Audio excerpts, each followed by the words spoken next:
O Senhor esteja convosco. Proclamação do Evangelho de Jesus Cristo, segundo Lucas.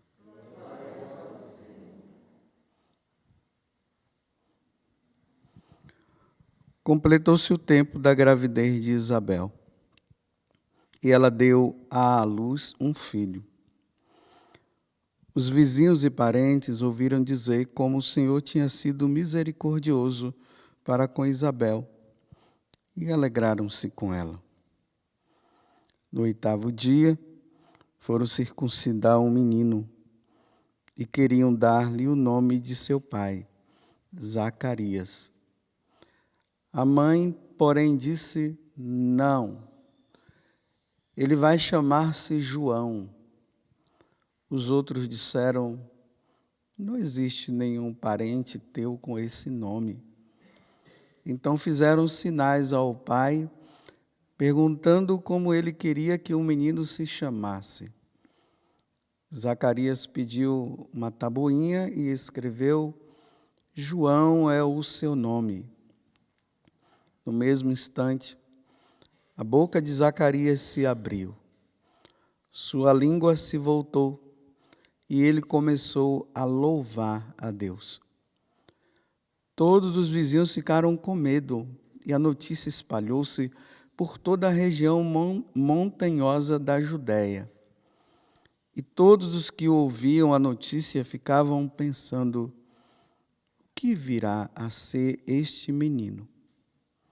De fato, a mão do Senhor estava com ele. Palavra da salvação.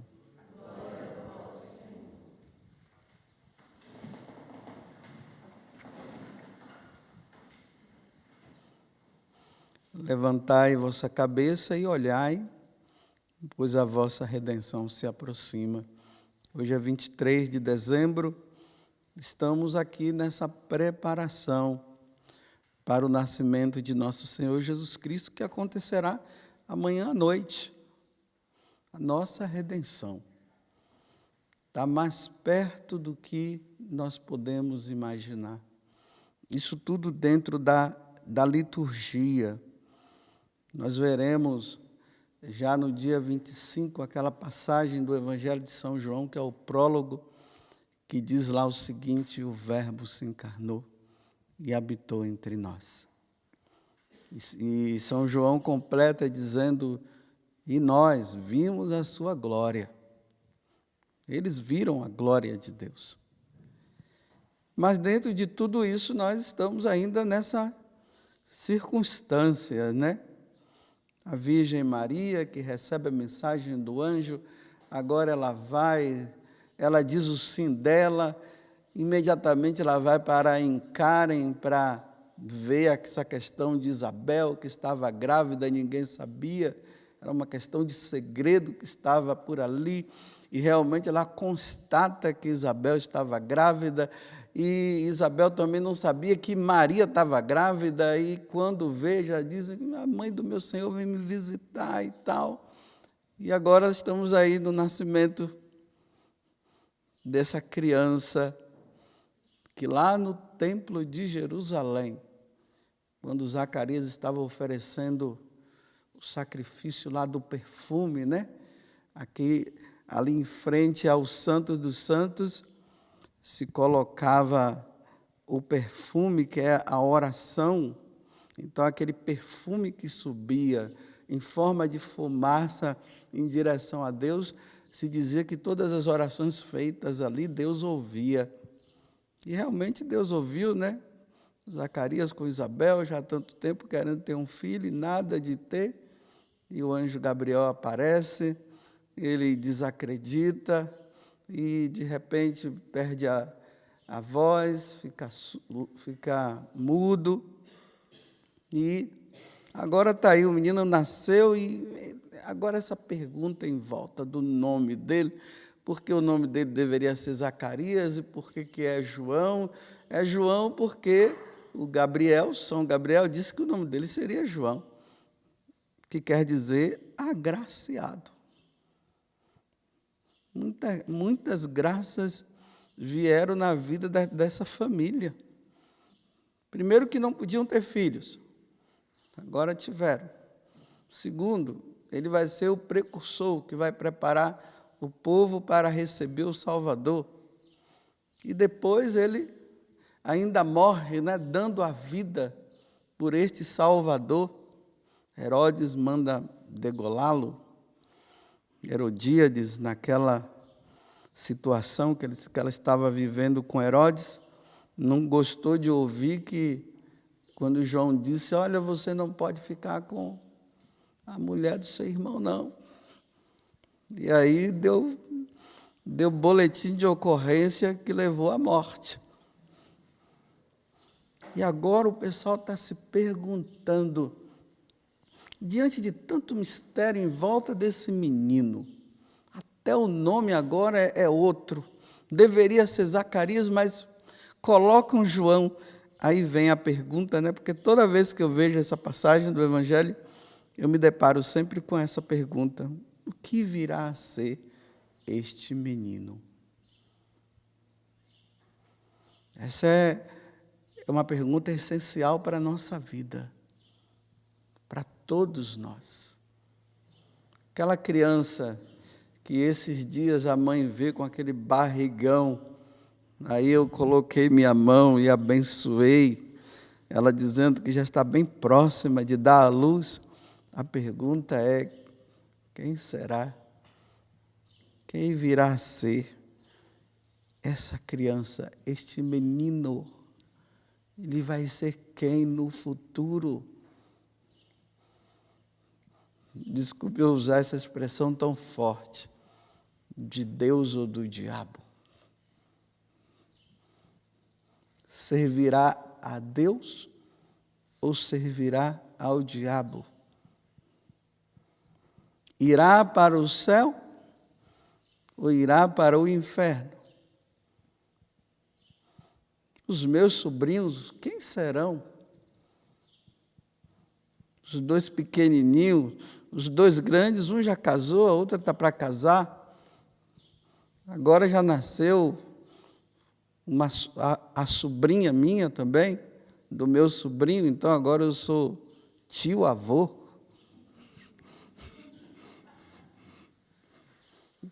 Quem será? O que será dessa menina? Mas a pergunta que eu faço agora é diferente. Quem é você? Você que está aqui sentado, ouvindo essa homilia, você que estará ouvindo depois, quem é você, Padre José Augusto? Hoje. Esse dia uma pessoa que não é da comunidade, ela estava contando um fato assim bem engraçado, mas de uma profundidade muito grande. Ela dizia o seguinte, que um membro da comunidade começou a sair nos setores pedindo o nome das pessoas para colocar no momento de oração lá, não sei se era o dia da misericórdia ou se era o tempo de São Miguel Arcanjo, era para colocar no cerco de Jericó, para colocar no cerco de Jericó. E saiu ali, né, pedindo o nome das pessoas. Aí teve um que falou bem assim, não precisa colocar meu nome não, porque eu sou um ateu. Um funcionário aqui. Aí ela olhou assim e disse assim, coitado. Só isso que ela falou. Coitado. Foi embora. Esse rapaz parou nesse tal desse coitado e foi procurar saber quem é esse tal desse Deus. E começou a estudar, e começou a ver as coisas, e se tornou um católico agora. Agora é católico, bem casado. Coitado. cara se achando porque era um ateu. Quem é o padre José Augusto, né? Bem, é padre. Pelo menos padre eu sou. Mas que tipo de padre eu sou? E aqui não importa o que você acha ou o que você pensa da minha pessoa. Aqui a questão é o que Deus pensa de mim. Como Deus me vê. Essa é a questão. Como é que Deus me vê? Eu não posso viver aqui de teatro mostrando para você que eu sou isso e para aquela pessoa que eu sou aquilo. Na sua frente eu sou isso e na outra eu sou aquilo. Mas, na verdade, quem é você? Aí perguntaram para o Padre Pio, Padre Pio, quem é o Senhor? Eu sou um mistério de mim mesmo. Eu sou um mistério.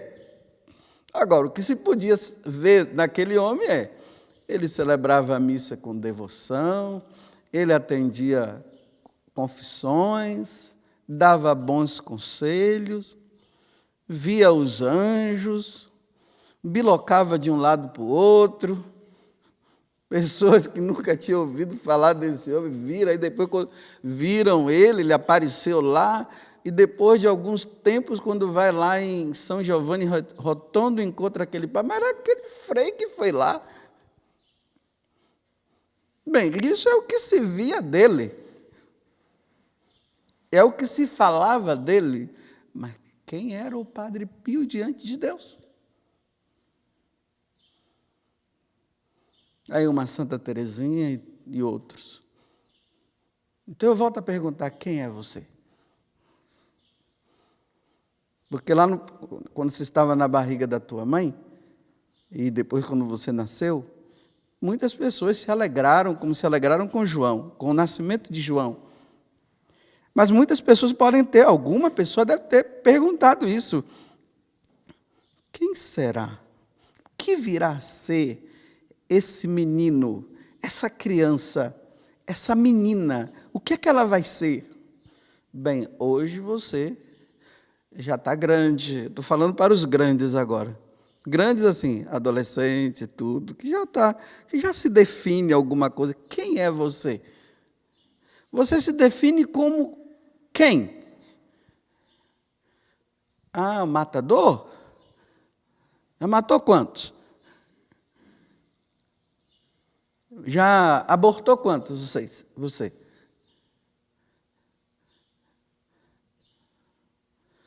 Já roubou quantos? É assim que você se define? Que tipo de médico é você? E que tipo de dona de casa é você? Ou doméstica, ou empregada, né? Doméstica aí que trabalha na casa dos outros. Quem é você? Eles dizem que você é o quê? É uma boa, que você trabalha muito bem, limpa muito bem as coisas. Mas quantas coisas você já levou da casa dessa mulher aí? E desse homem? Quem é você? Se defina.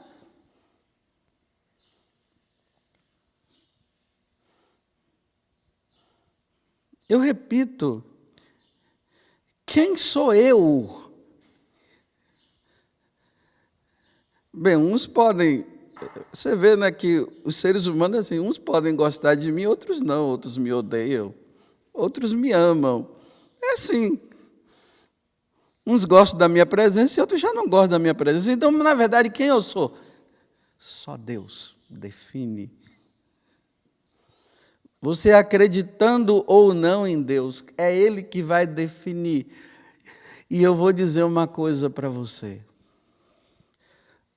No dia que chegar a tua hora, acreditando ou não, só vai sobrar você e Ele.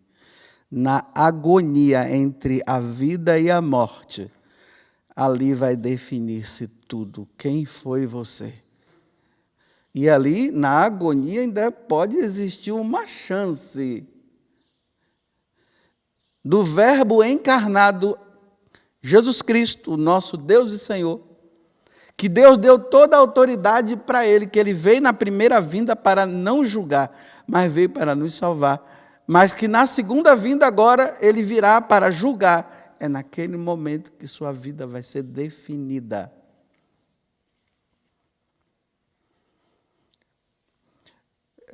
Eu acho bonito aquela definição que se dá, é Pedro que dá para Cornélios, quando ele diz que Jesus foi um homem que passou a vida nessa terra fazendo o bem. Essa foi a definição. Está lá nos Atos dos Apóstolos, no capítulo 10. Mas, que bem. Agora, não estou questionando o bem de Deus, porque ele é o cara, né? Eu estou dizendo, que bem. O que é que você faz? O que você faz na frente dessa pessoa e na frente daquela outra? Que lá de cima Deus pode se alegrar ou poderá se entristecer?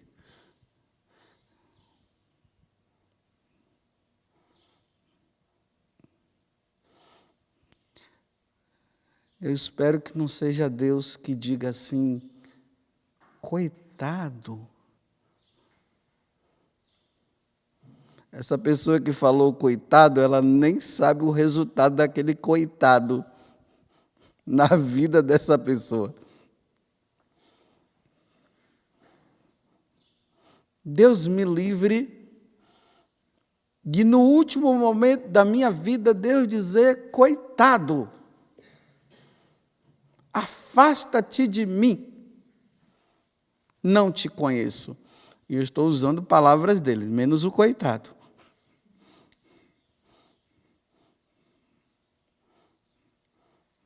E aqui diz que João Batista, né? De fato, a mão do Senhor estava com ele. Então, a mão de Deus pode estar ou pode não estar. E é eu que defino se a mão de Deus deve estar comigo ou não. E eu defino com a minha vida, da forma como eu vivo. Porque nós vamos dando respostas. Na medida em que nós vamos crescendo, os nossos pais vão nos dando a educação, eles vão nos ensinando. Mas chega um momento que nós é que vamos dizer o que nós queremos da nossa vida. Imagine eu ser definido como um mentiroso. É mentiroso. Passa a vida mentindo. Passa a vida pisando em cima do outro. E essa situação hoje deprimente, né, que nós vivemos numa sociedade pagã, secularizada, materialista, que não quer saber de Deus mesmo. Aí as pessoas elas vão se definindo e vão dizendo, o cara é homem e ele diz que ele é uma mulher. Você nasceu para se definir assim. Aí a mulher, ela se define como homem. E, você nasceu para isso. E você agora está dizendo que você é feliz só por causa disso. Só isso.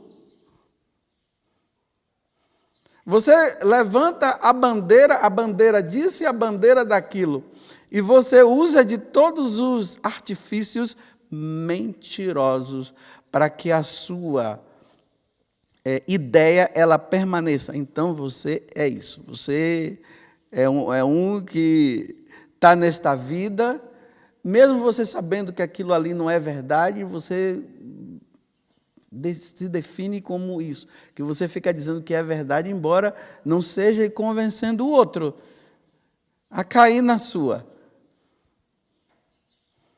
É isso que você é? Coitado. Coitado. Eu só sei que nós devemos ser de Deus. Sejamos de Deus. Façamos o que Ele nos pede e nos ensina. O livro do Eclesiastes termina com essa definição bem clara. Ele diz assim, olha, no final de tudo, cumpra os mandamentos, e depois tu irás diante de Deus, estou usando com as minhas palavras, e ali Deus vai dizer o que tu és. O que cumpre e o que não cumpre. Por exemplo, quem é o padre José Augusto dentro da Canção Nova? Por exemplo, olha, eu nasci numa cidade do interior que se chama Maraú, que agora está se tornando conhecida por causa da península de Maraú, mas antes ninguém queria saber daquele lugar, não. Aí tem aí Itacaré, esses lugares aí que está muito conhecido, né? Nasci lá. Depois de um tempo, nós fomos morar em Vitória do Espírito Santo, moramos em Santos, depois eu acabei encontrando minha vocação, fui de uma congregação religiosa, depois eu vim para a Canção Nova, estou aqui na Canção Nova há 27 anos. Então, aqui na Canção Nova, quem eu sou? Aqui, eu repito, eu não estou preocupado com o que essa ou aquela pessoa pensa de mim. Eu estou me perguntando, diante de Deus, quem eu sou na Canção Nova. O que é que eu estou fazendo aqui dentro? E aqui não é questão de ser pregador, ou ser isso ou ser aquilo. É quem eu sou. Porque eu posso ser um bom pregador, mas um sem vergonha por trás. Manipulador. Autoritário. Será que aqui na Canção Nova eu já prejudiquei alguém? Será que eu, com a minha vida, com a minha maneira de ser, eu como autoridade, quando eu tinha autoridade, né? Porque agora, graças a Deus, eu sou apenas o padre José Augusto, graças a Deus. Mas quando eu tinha autoridade, será que tem alguém que foi embora dessa comunidade por minha culpa e que agora está lá depressivo, querendo morrer, tirar a vida e dizendo por culpa minha?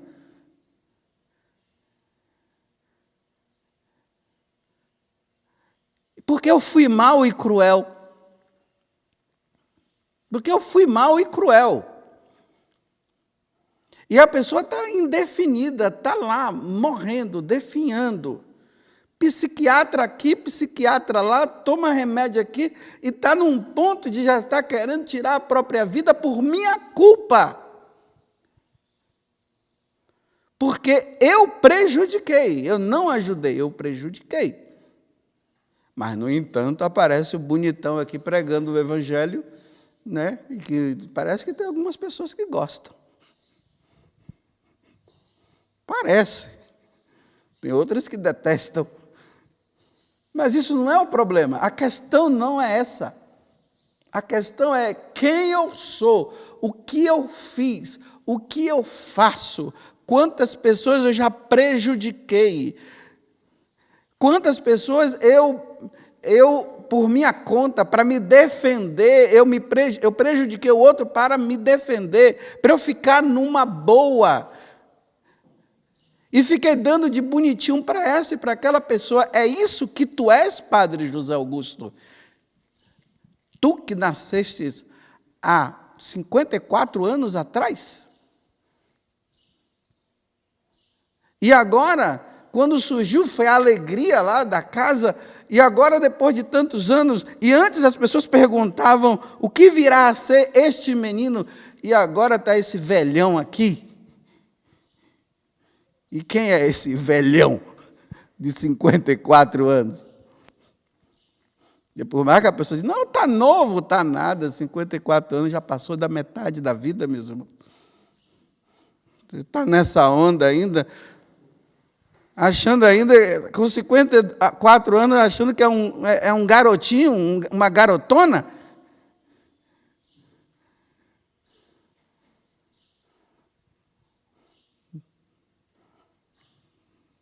Vai nessa de garotinho e garotona. Então tá bom, chega de tantos questionamentos. Mas coitado do padre José Augusto. Coitado.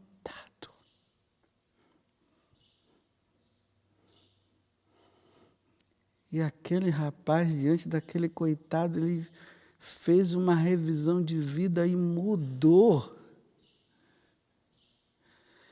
Porque tudo isso, meus irmãos, precisa acontecer antes da segunda vinda de Jesus na minha vida. Não é naquele dia que ele virá na glória, os anjos tocando a trombeta, aquela festa no céu e já vem ele. Não é nesse dia, não. É no dia que ele vai me chamar sozinho. Com Covid, sem Covid, sabe lá como. Aí ele vai me chamar. Aí eu vou estar ali, na agonia, e o que eu fui por mim mesmo, ou o que eu fui por Deus. Como Deus te vê. Louvado seja nosso Senhor Jesus Cristo. E a nossa Mãe, Maria Santíssima.